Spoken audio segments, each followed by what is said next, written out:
¿Qué tal? ¿Cómo están? Buenas noches, bienvenidos a la mesa de análisis aquí en Extra Noticias. Para Kennedy, para mí es un verdadero placer que nos acompañen durante esta hora completa de información. Buenas noches, Kennedy. ¿Qué tal, Nati? Muy bien, ¿y vos? ¿Ese inicio de semana? Bien, gracias a Dios, con mucha energía y con mucha noticia también. Muchísima información y, por cierto, es por eso que estamos a mesa llena hoy, acá en nuestra mesa de análisis, precisamente para profundizar todo lo que ha sido el informe de labores en la Asamblea Legislativa hoy por parte del presidente Rodrigo Chávez. Bueno, y precisamente vamos a abrir ya esta mesa para que ustedes se puedan apreciar quienes nos acompañan. En la mesa tenemos con nosotros a don Sergio Araya, analista político, a quien le damos la bienvenida aquí a Extra Noticias. Don Sergio. Muy buenas noches a ustedes y a los que nos siguen a través de las plataformas del medio, pues aquí, presto para analizar un poco lo que fueron las incidencias del día de hoy. Y no podía faltar nuestro compañero que cubre Asamblea Legislativa. Ha estado con una agenda muy llena. Muy llena. Don Sergio, le contamos, ¿verdad? Usted sabe, el 1 de mayo y hoy, y de ahí para atrás todo lo que fueron las negociaciones. ¿Qué tal, don Rolando? Kenneth, buenas noches, Nati, buenas noches, don Sergio, muy buenas noches también. Sí, hoy, creo que van 2 días ya de una agenda bastante apretada, bastante pesada, pero que ha dejado mucha enseñanza también. Eso es lo importante a resaltar. Eso es lo bueno. ¿Por dónde comenzamos, muchachos? ¿Por la forma, por el fondo? Empecemos por el inicio. El día de hoy, ustedes lo vieron, el presidente de la República se dirigió en Asamblea Legislativa, precisamente en el plenario, a diputados, a altos jerarcas y al pueblo en general, gracias a 2 pantallas que tenía en el exterior de la Asamblea Legislativa, y hizo su informe de labores de este año. Un discurso que duró bastante tiempo. ¿Cuánto en específico, Rolo? Fue bastante atípico, ¿verdad? Incluyendo el tema de los videos. Fue prácticamente 1 hora 20 minutos, alrededor de 1 hora 20 minutos lo que se tardó el tema del video, que también don Sergio nos va a apoyar ahí, porque incluso algunos diputados dijeron también que los videos fueron un recurso para abarcar el tiempo. Porque si bien es cierto, en el papel eran tan solo 17 páginas, don Sergio, ¿verdad? Así es.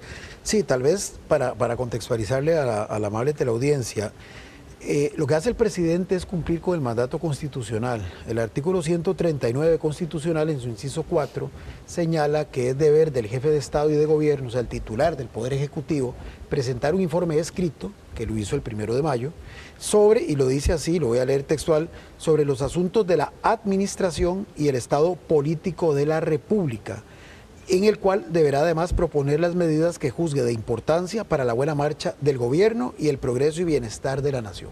Ese es el mandato constitucional. El presidente lo hizo el 1 de mayo, presentó un informe de 116 páginas aproximadamente, y hoy en la intervención ante las y los señores diputados, y como bien señalaba Natalia, ante el público que lo vio más allá de los muros parlamentarios, lo que hizo fue una especie de síntesis de ese informe. La parte de lo que él denomina, o lo que en el informe escrito se denominan logros, en 7 ejes, son los que aparecen en los videos, que ese es un recurso audiovisual, por lo menos en lo que es este tipo de informes, inédito. Ningún otro presidente lo había hecho en el pasado.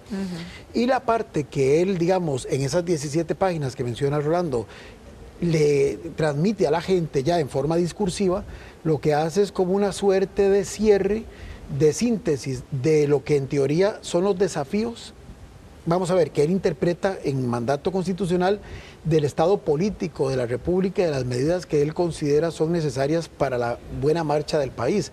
Podemos entrar a discutir ya lo que esa otra parte él incluyó como tal en ese apartado, pero digamos que es una combinación del discurso grande, por decirlo así, el que está escrito, que inclusive él varias veces lo sacó a relucir, que dijo que lo tenía debidamente encuadernado y muy bonito con una carátula y demás, más lo que es los videos y por supuesto lo que fue ya su intervención directa.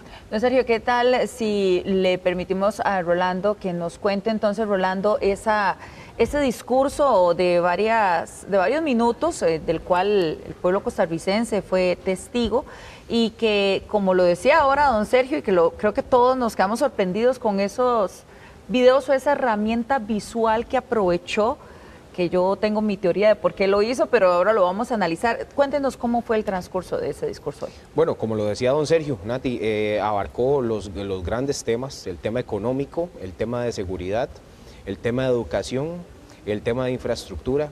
Fueron como esos ejes que decía don Sergio también, que tuvieron mayor prioridad dentro del informe de labores. Y que si bien es cierto, había datos que ya se habían dado a conocer dentro de las mismas conferencias de prensa de los días miércoles, bueno, pues incluso ahondaba en temas como por ejemplo el informe de la OCDE, hablaba también de temas de seguridad, que lo discutía precisamente con don Sergio. Don Sergio me decía también, cuando es en prosa, cuando es un discurso leído, se hace muy pesado el tema de asimilar las cifras, máxime en un discurso que lleva más de una hora.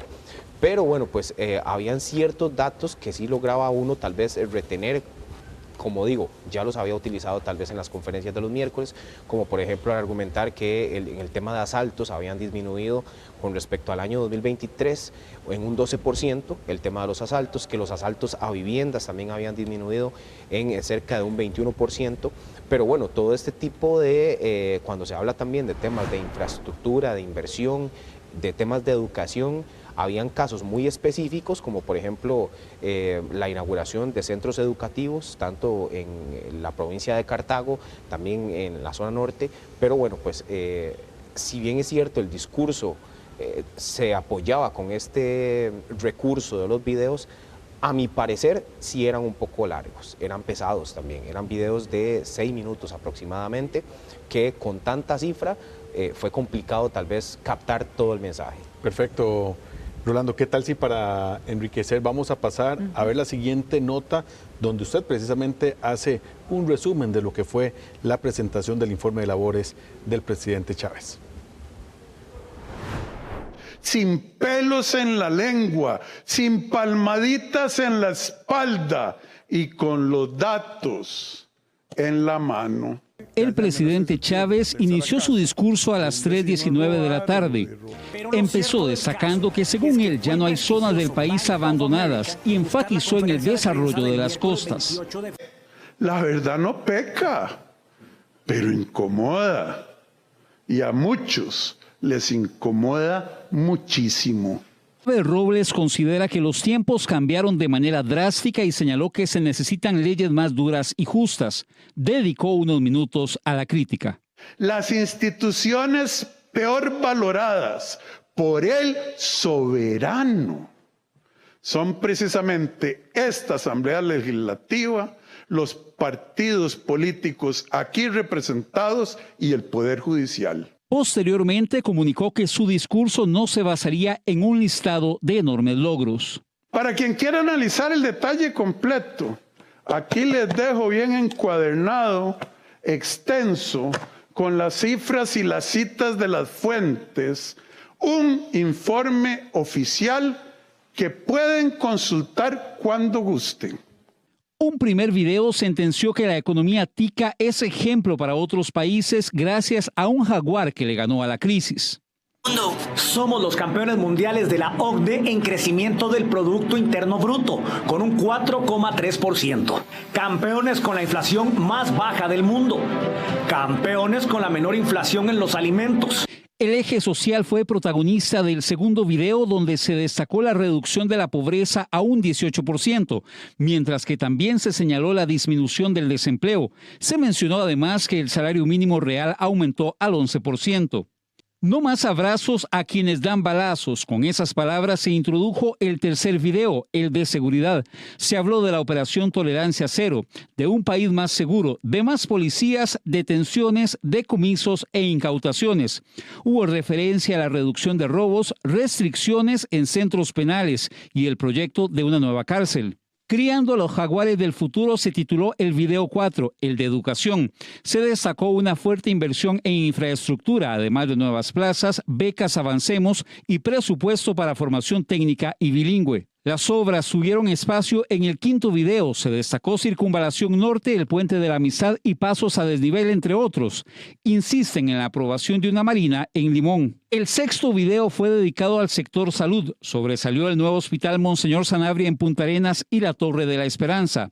Chávez fue crítico al mencionar que hay que rescatar al país. Por ejemplo, de la Fiscalía General de la República, donde los últimos 3 fiscales han decidido de manera arbitraria y solo Dios sabe bajo qué incentivos a quién le aplican la ley y a quién lo eximen de la ley. Chávez negó pedir votos y afirmó que lo mejor está por venir. Su intervención duró 1 hora con 25 minutos. Bueno, ahí estaba, 1 hora 25 minutos. Que es difícil resumir en 3 minutos y medio, y mucho menos podremos acá en esta mesa incluso analizar todas las cifras incluidas en este documento. Gran trabajo de Gustavo Castro, debo decirlo, que lo vio y que hizo un resumen bastante concreto, pero bien enfocado en los puntos principales tocados durante el discurso, don Sergio. Sí, vamos a ver, eran 9 los ejes que en el informe escrito se aludía. En este caso, obviamente, se mencionaron aquellos que podrían arrojar datos que desde la perspectiva gubernamental son muy positivos, especialmente por lo que decía él, cuando son fuentes internacionales las que validan esos datos, como el caso de la OECD, algunas de calificadoras, por ejemplo, de riesgos, Banco Mundial, que son de las diferentes fuentes que se mencionan en el informe, digamos, extenso, presentado el 1 de mayo y sintetizado en estos videos. Se habla también del tema de empleo, del tema de infraestructura, pero vamos a ver, y en esto, digamos, no hace mayor diferencia con informes anteriores, indistintamente del recurso audiovisual, que es lo novedoso, porque normalmente, como dicen popularmente, ningún carnicero ve mal a su carne, ¿verdad? Cada jefe de Estado pues va a resaltar aquello que cree, reafirma que está haciendo las cosas correctamente, que está haciendo las cosas de una forma, digamos, positiva.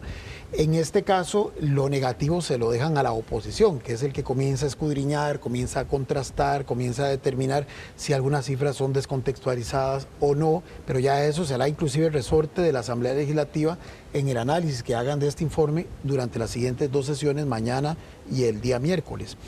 Pero, por ejemplo, también es interesante resaltar como un hilo conductor, que además él lo reafirma cada vez que interviene entre video y video, él va dando también como sus pequeñas frases de impacto.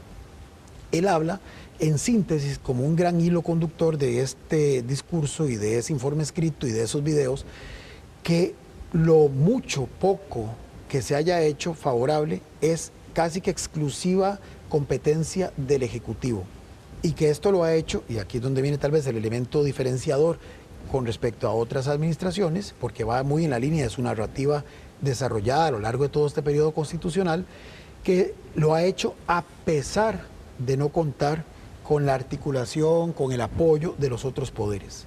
Inclusive la referencia que sale en la nota que ustedes presentan, donde él les dice que el legislativo sigue teniendo un nivel de apoyo ciudadano muy bajo, que los partidos ahí representados también, es para reafirmar lo mismo que dijo en el informe de hace un año, que a diferencia de lo que le pasa al legislativo y lo que le pasa al judicial, el ejecutivo que él lidera está con niveles de aceptación altos. A tal punto, don Sergio, que dice palabras más, palabras menos, que espera en el próximo informe, que por la dinámica actual va a ser posterior al 1 de mayo, claro, presentárselo a, por lo menos así lo entendí yo, mejores diputados que a los que afrontó hoy en el plenario legislativo. Eso es muy importante. Es una frase fuerte. No, y ya en la parte de lo que es este pequeño informe de 17 páginas que él intercala con los videos, hay una parte, lo puede ver la gente porque creo que ya es público, de la página 11 a la 17ª, donde prácticamente lo que hace es trazar lo que considera debería ser la ruta,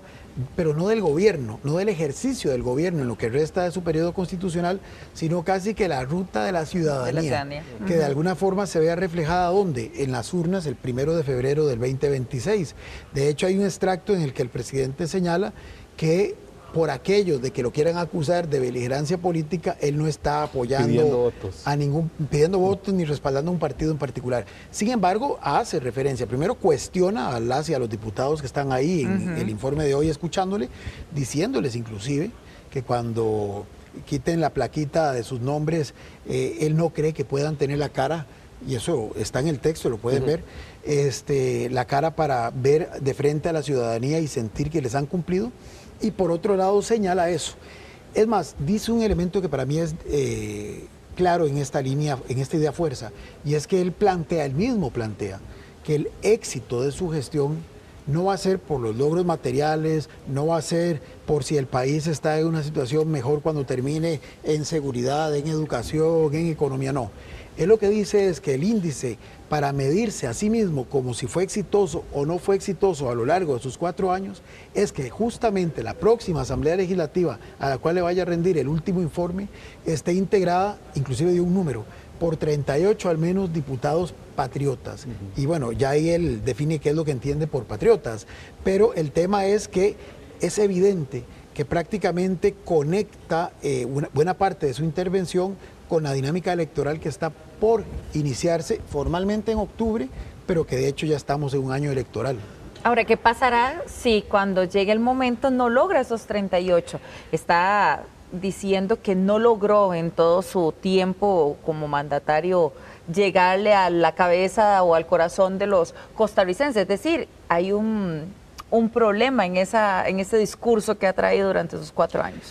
Pues sí, porque inclusive en una parte del texto él señala que podrían haber 2 escenarios. Uno en el que se sentiría realmente con su corazón henchido de alegría, que sería ese escenario que ya mencioné, o el otro sería lo opuesto. Entonces, si conecto con lo anterior, es evidente que estaría reconociendo, pienso yo, que no surtió el efecto. Él dice que su gestión, para lo que ha servido, más allá de esos logros tangibles, que repito, se pueden cuestionar si son reales o no son reales, si son duraderos o no, eso es tema ya, digamos, para otro momento, pero más allá de eso, él quiere proyectar que su gran legado, si es que se le puede llamar a eso legado, es justamente el haber despertado a la ciudadanía, el haber creado una conciencia crítica en la ciudadanía que él señala por mucho tiempo ha estado adormecida. Ergo, si esto finalmente no se ve reflejado en las urnas, pues indicaría que ese nivel de concientización que pretendió promover no tuvo éxito. Incluso don Sergio utilizó otra frase y fue que el día de hoy los que reclaman son las personas adineradas y que más bien los pobres o que la clase social más pobre de menores recursos lo apoyan. Entonces esto también tiene un mensaje muy directo. El presidente hoy, fue cauteloso en algunas palabras que utilizó, pero el mismo Rodrigo Arias después recalcó algunas frases que el presidente ha utilizado para atacar a los otros poderes de la República. Precisamente el protocolo determina que el presidente de la Asamblea hable de su discurso posterior a escuchar al mandatario Chávez, y por lo menos en mi análisis fue bastante crítico don Rodrigo Arias Sánchez al informe, con la ventaja que existe ahora de la posibilidad incluso de tener días para leer el informe total y con base en eso redactar, cosa que antes no existía. No sé ustedes, compañeros, o si pasamos a escuchar a don Rodrigo Arias Sánchez primero, el presidente de la Asamblea Legislativa, para luego analizar sus palabras.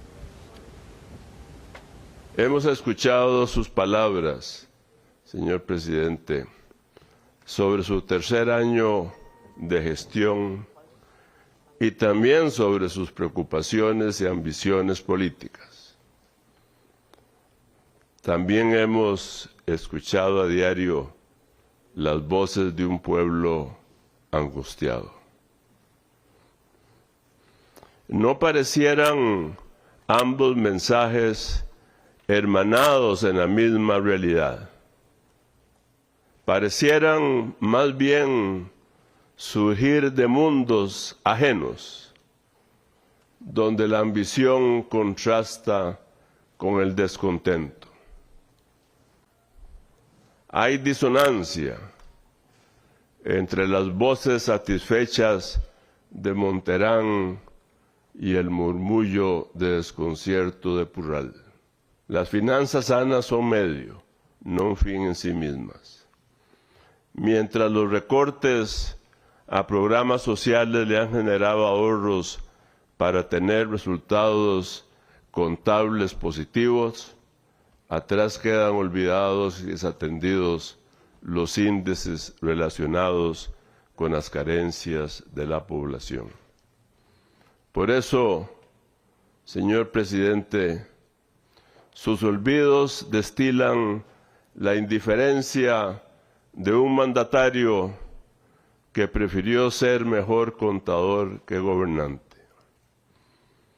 Porque gobernar no es solamente la administración de las cifras, es garantizar derechos, es proteger a los más vulnerables y resguardar al Estado de Derecho que permite la convivencia democrática. Y es allí donde se han evidenciado profundas fallas en su administración.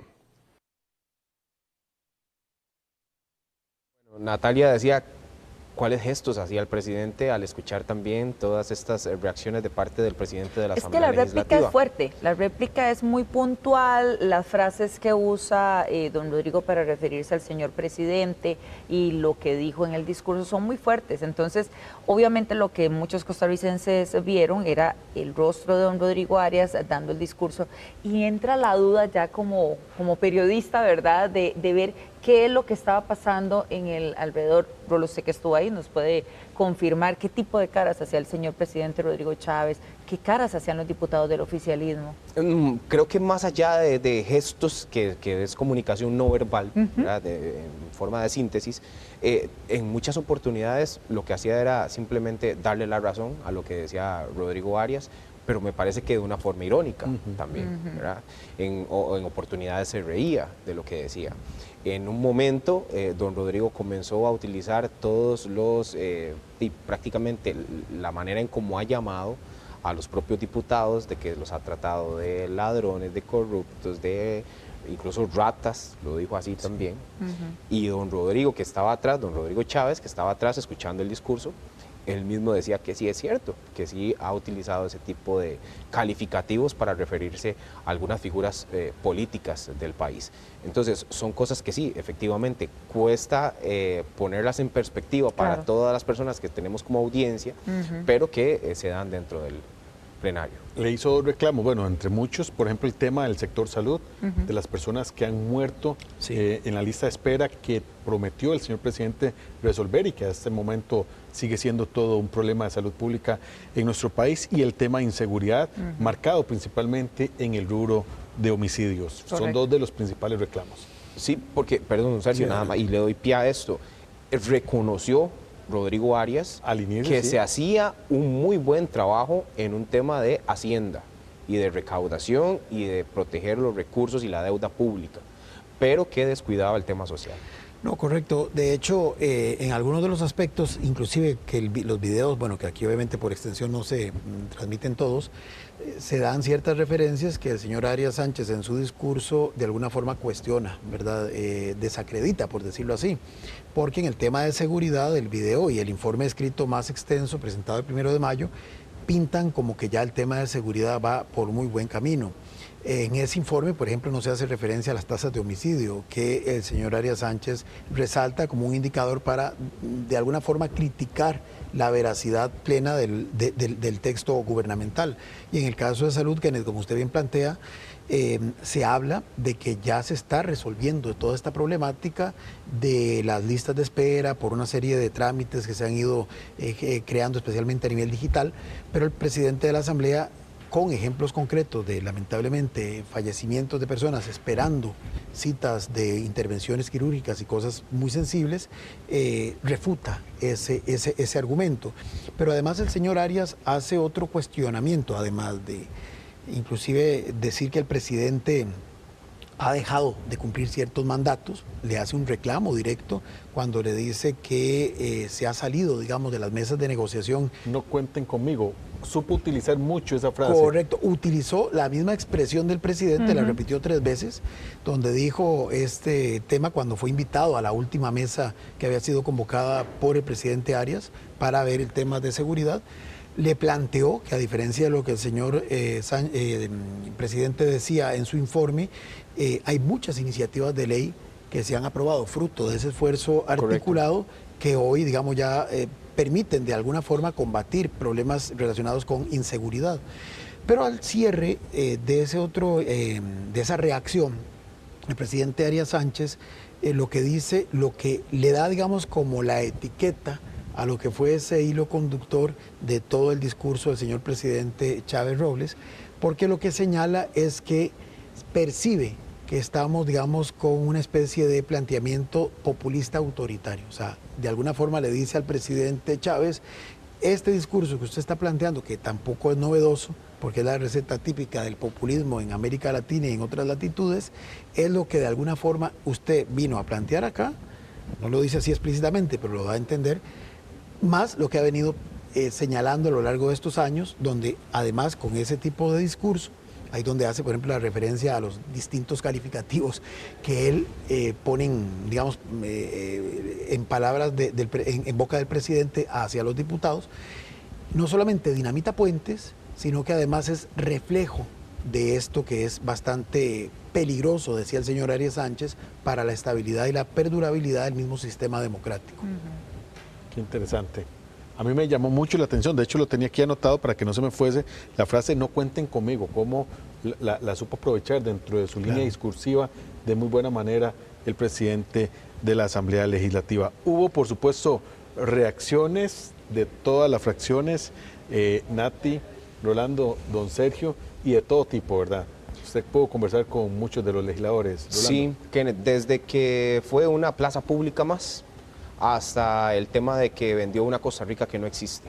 Esos son los criterios de algunos de los diputados y vamos a comenzar escuchando primero a Gilberto Campos del Partido Liberal Progresista y a doña Dinora Barquero también, que fueron parte de las personas que tuvimos acceso, que pudimos consultarles, qué opinan sobre esta rendición de cuentas, este informe de labores del presidente de la República este 5 de mayo. Vamos a escucharlo. Una especie de plaza pública en donde el presidente se dedicó a pegar gritos.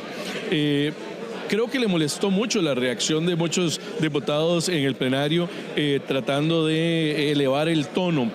Bastaba con mejor hacer un análisis o una exposición del rumbo del país, de los alcances del gobierno, de los logros que ha tenido, que han sido pocos y muy escasos, en lugar de pegar gritos o poner en escena una propuesta muy histriónica a través de una gran cantidad de videos producidos que más bien parecía un documental de Netflix. El informe tiene dos etapas, una etapa muy creativa, muy entretenida, que es la etapa de los videitos, ¿verdad? Que fue ciertamente una estrategia para quemar tiempo, para alargarlo, y fue entretenido, ¿verdad? El ver el jaguar ahí saliendo de un río y rugiendo y todo. La otra parte pues es lo mismo de siempre, lo que hace el presidente todos los miércoles, es grosería, patanería, es insulto. Hubiera querido un discurso del presidente llamando al diálogo, a la concertación, a la unión, de trabajar juntos para sacar proyectos adelante. Bueno, esas eran parte de las reacciones, ¿verdad? De plaza pública, de documental de Netflix, por el tema también que abarcó la duración de los videos. Pero también tenemos que escuchar lo que dijo doña Pilar Cisneros y también José Francisco Nicolás, que, bueno, doña Pilar específicamente se refiere al tema de el lugar en donde vive hoy Rodrigo Arias, que es más caro, según lo argumenta ella, que el lugar de donde vive Rodrigo Chávez. Vamos a escuchar. ¿Cómo se le ocurre decir a la gente de Monterán, cuando él vive en un condominio de recontra lujo al frente del Parque Perú, que se vendieron en aquel entonces en $1 millón sin nada dentro, había que ponerle toda la inversión? O sea, hay que ser muy hipócrita, hay que ser muy mezquino para poner un argumento así. Si él vive en un condominio que cuesta mucho más donde vive Rodrigo Chávez, entonces mejor que se quede calladito, porque ahí no le luce. 3 marcas dejó el informe del presidente. Uno, lo diseñó del tamaño de su inmenso ego, diciendo yo hice, yo tal cosa, en lugar de decir nosotros, el país, los costarricenses, etc. Segundo, lo escribió con su propia tinta, que es la confrontación, el populismo y la descalificación. Y el tercero, no le pudo decir al país, esta es mi herencia que dejo como mi gobierno Chávez Robles. Bueno, y también vamos a escuchar lo que dijo la diputada del Partido de Liberación Nacional, Alejandra Larios, y también Fabricio Alvarado del Partido Nueva República. En el tema de seguridad, cuando en esta administración han muerto de manera violenta más de 2.500 personas, no mencionó la palabra homicidios. Habló de asaltos, pero no habló tampoco de la forma violenta que se están cometiendo otros tipos de delitos. Pero a mí me parece impresionante que mientras nos están matando, mientras hay familias que están muriendo, no haya mencionado ese tema. Igualmente con las incautaciones de droga, dijo que es que hay menos porque ya no se la juegan tan fácilmente. Entonces, sí se la están jugando, pero no saben cómo. Debo decir que lo que hoy vimos es algo que no nos extraña.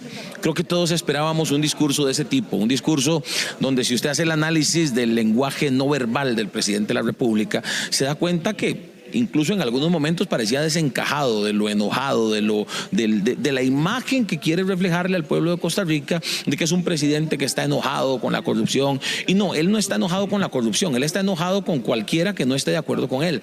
Entonces, lo que hoy vimos, más que una rendición de cuentas, fue una repartición de culpas. Lo que hoy vimos, más que una rendición de cuentas, fue, más que eso, una campaña electoral, un discurso de campaña que para mí lo que deja claro es que él está en campaña.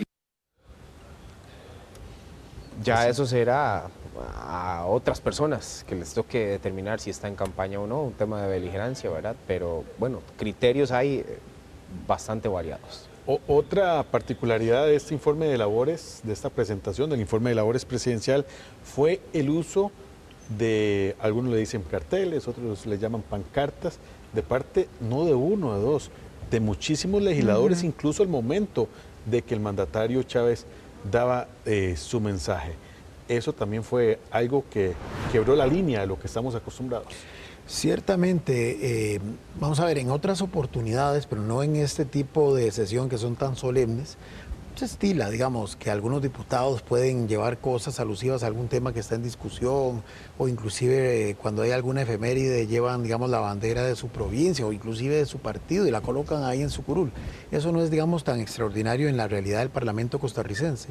Pero en el caso específico de que en el espacio donde el jefe de Estado y de gobierno de turno esté dando ese informe al tenor del artículo 139 constitucional, pues sí es novedoso y respondería, diría yo, a ese mismo contexto de confrontación que se ha dado entre los dos poderes, ¿verdad? Es una forma como también de reaccionar a lo que de por sí se preveía, porque imagino que esos carteles no fueron hechos ahí al momento, en tiempo real, lo que se preveía, y ya lo dijo por ahí algunos de los diputados que ustedes entrevistaron, iba a ser justamente el sentido, el contenido de la intervención del presidente de la República. Y él lo menciona, en el discurso él se vuelve donde ellos y les dice, saquen ese cartelito, vayan y lo llevan allá afuera. Lo mencionó y se lo recalcó a los diputados. Que no sé, porque las imágenes obviamente nos muestran que ellos estaban de pie con el cartel, pero dudo que hayan estado la hora y resto del discurso. Fue un momento determinado en el que mostraron el cartel con mensajes. Vamos a leerlos literalmente. Vergüenza liderar el año más violento contra las mujeres y con más femicidios en una década. Otro decía, vergüenza hablar de justicia, pero no querer enfrentarla. Y también había otro que decía, la vida de las mujeres importa, no más violencia. Era parte de los mensajes y por supuesto nos vimos obligados a consultar también de quién nació la iniciativa de porque participaron los carteles. Muchos partidos. Eran los mismos carteles, es decir, todos se mandaron a hacer al mismo tiempo, pero hubo una unión ahí para poder realizarlo. Sí, según la diputada Sofía Guillén, fue ella la que tomó la iniciativa y previo a iniciar la sesión solemne imprimieron los mensajes y ella le dijo a las mujeres, elijan cuál quieren mostrar. Entonces sí hubo una organización. Como dice don Sergio, dudo mucho que haya sido previo a la sesión solemne, ¿verdad? Para mí que fue como desde la semana pasada, pero fue una iniciativa de Sofía Guillén y también teníamos que consultarle al presidente de la República qué opinó. ¿Qué dijo? Vamos a verlo mejor, escuchémoslo. Don Rodrigo, ¿qué opina sobre esas pancartas que sacaron también las diputadas? No las leí, no sé qué dijeron. ¿Qué dijeron? Cuénteme usted. Algunas decían de Gandoca, algunas decían de la violencia, otras decían de machismo. Entonces, ¿por qué me las dirigen a mí? En ninguna de las tres tengo nada que ver. ¿No serán autoacusaciones? No sé. ¿Estarían confesándole al público algo, al pueblo? No sé. Gracias. Bueno, dijo que no las había leído, pero como dice Natalia, ella Perdón, vio que... pero yo lo escuché tal cual y ojalá pudiera recordar el momento justo donde él se vuelve y dice machismo. O sea, de verdad la leyó, la que tenía cerca la leyó. No puedo decir que no. Y porque él mismo la menciona, le menciona el machismo y dice que no la leyó. Y él habla sobre eso y les dice, saquen esa pancarta. Sí, lo que dice es prácticamente que no deberían ser mensajes que vayan dirigidos a él. Pero vamos a escuchar también lo que dijo la diputada Sofía Guillén de Frente Amplio. Veníamos hablando entre varias compañeras desde hacía rato y bueno, hoy nos reunimos como antitos del plenario, nos reunimos en el cafetín varias para conversar. Yo imprimí algunos pósters con los mensajes y les dije, bueno, aquí están, ¿cuáles les parecen? Las chicas decidieron cuáles eran los mensajes que les parecían, cómo querían que fuera y decidimos que el momento tenía que hacerse con mucho respeto, con la solemnidad del caso, es el presidente de la República, es el plenario, pero que sí queríamos hacer la denuncia, porque sí es indignante el desgobierno que tenemos. Pues ahora a esperar las reacciones y el análisis de los diputados a partir de mañana mismo, ¿verdad? Nada más quiero también, compañeros, aprovechar y cerrar una frase de doña Laura Chinchilla Miranda, expresidenta de la República. En parte de su mensaje en redes sociales, un párrafo, dice, en el análisis que hace el informe hoy, la prioridad en el último año no es gobernar, sino construir un movimiento político mientras están en el poder, con el objetivo de seguir ostentando el poder. No se guardó nada, doña Laura, en ese mensaje en redes sociales. Bueno, es que digamos, por eso decía, en la parte de cierre de la intervención del presidente, no de los videos, es claramente una línea prospectiva hacia las elecciones del 2026, porque le está diciendo a la gente, no a los diputados ahí presentes, a la gente que estaba siguiendo la transmisión a través de las distintas plataformas o afuera, que tenían que seguir en ese despertar, dice él, que él lo hace con el símil de en ese rugir de ese jaguar que está, digamos, emergiendo. Así que, digamos que aunque el presidente no, vamos a ver, no esté abiertamente apoyando a nadie en particular con nombre propio, pero sí es un discurso que uno puede inferir, claramente trata de marcar una pauta de lo que va a ser la dinámica electoral. Yo decía, con esto cierro, de que esta campaña electoral podría ser muy sui generis, porque podríamos tener un protagonista que, como dicen ustedes, los de este medio, habla en off, porque no puede estar presente, porque la vigilancia política no se lo permite, pero va a estar ahí gravitando y va a ser un actor, digamos, no visible, pero que sí va a tener presencia real en cómo se vaya desarrollando el proceso electoral.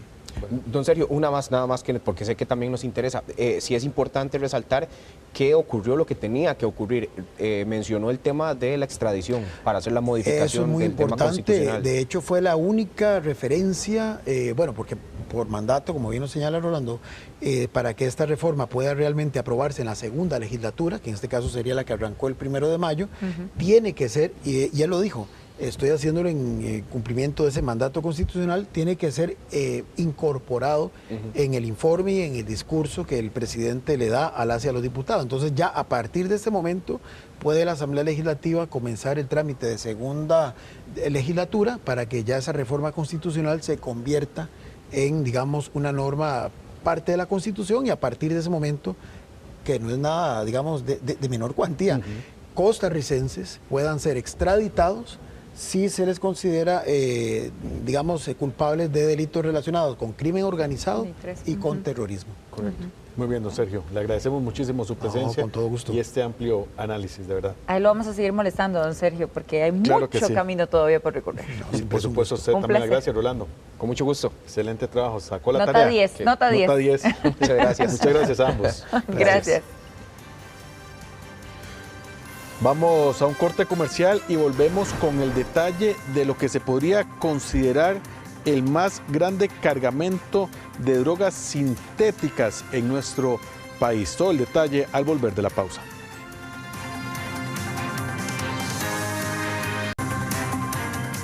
Gracias por continuar con nosotros y vamos a darle seguimiento al caso de Rachab García, la joven que aún todavía se encuentra desaparecida. Hoy, como parte del proceso de investigación, se realizó una búsqueda en el vehículo de la pareja de Rachab, que fue el hombre que se entregó en la zona de Orotina. Esta revisión del vehículo se hizo en el Complejo de Ciencias Forenses en San Joaquín.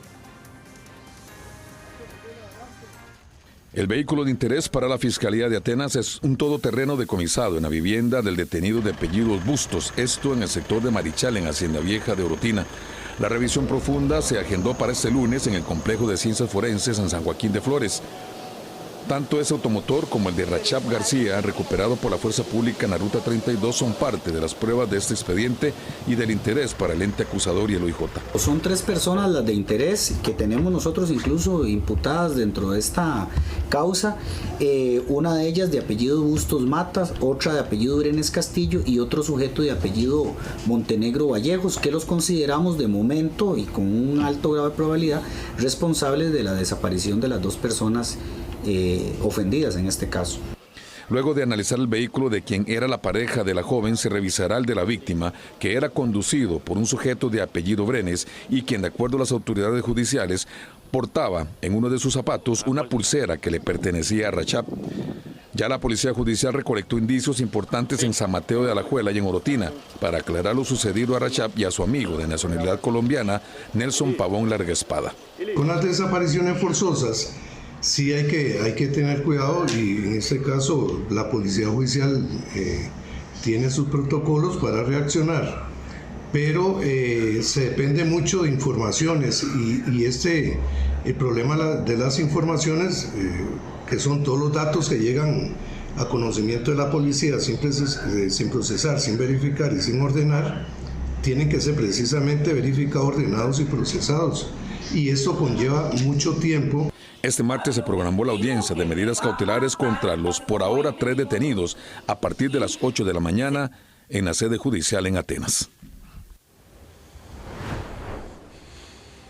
Y una de las informaciones policiales más importantes del día y posiblemente lo que llevamos del año tiene que ver con un cargamento de aparente metanfetamina. 48 kilos estaría trasladando este hombre en un vehículo detenido hoy, aquí muy cerca donde estamos, en Tibás. Un trabajo realizado por la Policía de Control de Drogas, donde por supuesto el conductor de ese vehículo se encuentra ya en el Ministerio Público, donde tendrá que enfrentar la justicia. Y es Alberto Cuadra el quien nos tiene el detalle. Alberto, ¿qué tal? Buenas noches.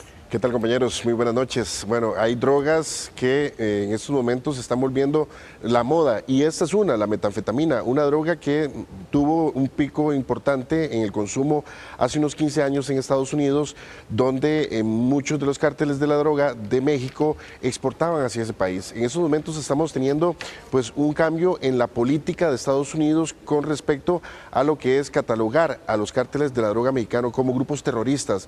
Esto también ha hecho de que la exportación hacia Estados Unidos se haya dividido en otros países y esos países exactamente es que están recibiendo los cargamentos actualmente es Costa Rica. Estas dosis de droga se están vendiendo en 18,000 colones, es una dosis bastante pequeña pero muy adictiva y lo que hace es causar euforia, eso es lo que hace que pues, las personas duren varias horas despiertas en fiestas, tomen mucha agua, ingieran mucho líquido, se comporten de esa manera, pero es muy adictiva y también causa graves daños al cuerpo.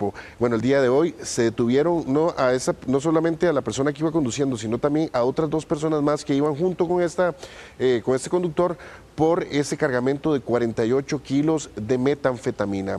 Esta es una droga sintética que para poder realizarla, escuchen ustedes, tienen que pues mezclar una serie de insumos, una serie de incluso químicos de uso farmacéutico e industrial. Materiales primas, bueno, el pseudoefedrina, la efedrina, ácido clorhídrico, anhídrico, acético, solventes como tolueno y éter. Y también en esos laboratorios clandestinos es muy común que existan explosiones. Por esta situación es muy peligroso, sin embargo todavía no se ha localizado lo que sería un laboratorio acá en el país, sino que se le está más bien relacionando con lo que sería el cártel de Sinaloa, ese cargamento de 48 kilos de metanfetamina. Escuchemos lo que dice el viceministro de Seguridad con respecto a este histórico decomiso de droga sintética en el país. Entre la Policía de Control de Drogas y la DEA de los Estados Unidos, con apoyo de la Dirección de Inteligencia y también de la UEA, del Ministerio de Seguridad Pública, logramos decomisar efectivamente 48 kilos de cristal de metanfetamina. Esta es una cantidad de droga que nunca había sido decomisada en el país. Es una droga sintética, es una droga que se elabora en un laboratorio que tiene niveles de dependencia muy altos en los consumidores. Logramos la detención de 3 personas el día de hoy. 2 de ellos son costarricenses, uno de estos nacionales tiene antecedentes penales ya por temas relacionados con el tráfico de drogas y la tercera persona es un sujeto de nacionalidad colombiana, es indocumentado con una condición migratoria irregular en el país. Una serie de operativos que se han venido realizando por parte de este convenio que se dio con la DEA y se han decomisado ya también importante cantidad de droga sintética. Creo que la última, si mal no recuerdo, fueron 3 personas también detenidas junto a vehículos en el sector de Plaza Víquez también que están relacionados también a este grupo. Así que pues estamos hablando de una organización que en estos momentos está asentada en el país y que inclusive tiene tentáculos, o más bien lo que sería el cártel mexicano tiene tentáculos ya en nuestro país con respecto a la venta de este tipo de estupefacientes. Bueno, vamos a cambiar ahora de tema, Alberto, porque vuelve la violencia a nuestras calles. En esta ocasión, un hecho en el Gran Área Metropolitana realizado por un motociclista y un vehículo liviano. Así es, vean como ustedes, más bien vean ustedes cómo este vehículo embiste al motorizado, o por lo menos al vehículo, a la motocicleta, luego de este pleito que se da en ese lugar donde usualmente hay una presa, llamémosle pues de moderada intensidad en esa zona. Es una zona también donde pues pasa mucho tránsito, sobre todo hacia el sector de Belén Centro, pero como vemos, desconocemos eso sí que fue lo que detonó esta respuesta por parte de este conductor, pero como vemos fue muy peligrosa su maniobra, está bien bastante violenta, inclusive pues chocar lo que sería esta moto, pero sobre todo refleja la situación de falta de, digamos, de pensar en los demás, ¿verdad? De empatía con los otros conductores, y como ustedes oyen, pues ahí pues los demás conductores pitaban y demás porque pues pensaban o temían de que esto se podía salir en las manos en cualquier momento, como ustedes ven. Ya una vez que un conductor embiste una motocicleta, un vehículo que es más pequeño, en la cual puede salir herido una persona, pues incluso puede ser ya pues objeto de una acusación. No sé si me falla el GPS, Alberto, pero esto parece ser el cruce de semáforos sobre el puente Francisco J. Orlich, que da salida hacia la General Cañas precisamente, o salir hacia el sector de la Rusia, conocido en la Rusia, que coincide con Belén y también con el Cantón de Flores. Es exactamente, lo que no vemos es este carro, ¿verdad? Porque está como atravesado. Seguro yo tomo una vuelta o una giro o algo para poder impactar el motorizado o el vehículo, ¿verdad? En estos momentos las personas que están siendo afectadas tratan de también ubicar al conductor de este vehículo porque esa moto quedó completamente inutilizable y pues lamentablemente ya pues no podrá utilizarla durante mucho tiempo, pero como vemos también esta persona también reaccionó de manera bastante violenta con el casco. No sabemos si este vehículo pues es blindado o demás, o tiene un vidrio de seguridad porque pues rebotó este casco, ¿verdad? Hasta como unos 4 o 5 metros, así que pues ahí la situación bastante violenta, pero pudo haber sido peor. Bien, bastante peligrosa la situación. Alberto, muchísimas gracias por este informe de, como lo decíamos, lo que tiene que ver con las metanfetaminas y también con este video que por supuesto nos pone siempre a ampliar el llamado, amplificar el llamado a mantener la calma en nuestras carreteras. Muchísimas gracias, Alberto, por todo el detalle.